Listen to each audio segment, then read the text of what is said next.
Good day po sa ating lahat. So, meron tayong panibagong tutorial sa ating PCM wallet.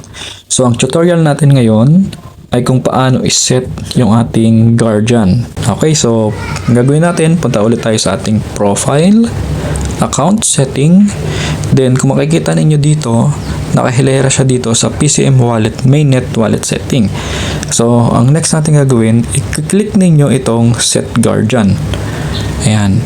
Okay, so ibig sabihin, makikita ninyo yung mga settings dito, yung mga option, Guardian Authentication, My Guarded Account, My Guardian. So, yung My Guardian, isi-set up natin. So, click natin yung My Guardian, add new, and then ilagay natin dito yung email na meron tayong kakilala. For example, sa asawa mo, sa kapatid mo.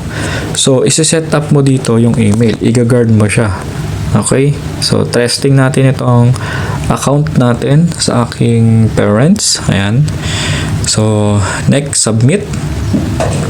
Ilalagay mo lang yung email na naka-registered din sa PCM wallet. Okay?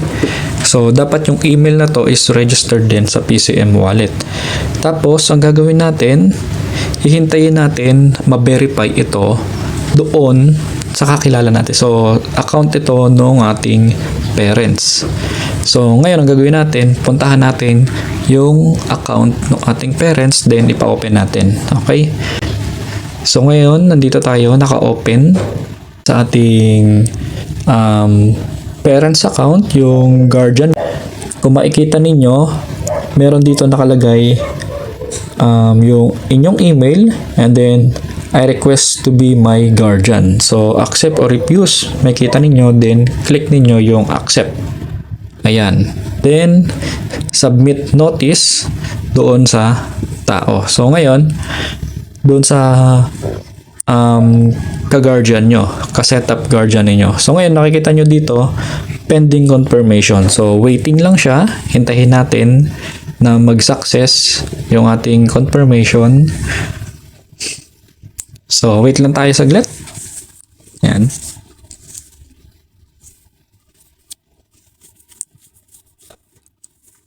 Ayan.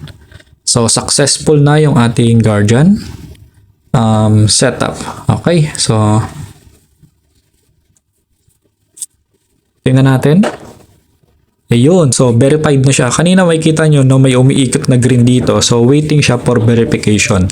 So ngayon ito, My Guardian. So okay, so yung sa parents account ko ngayon naka-setup na siya. Okay, so ngayon sa parents ko naman, isi-set ko yung sa email Guardian niya. Okay, so yung sa Guardian account, isi-set ko siya dito.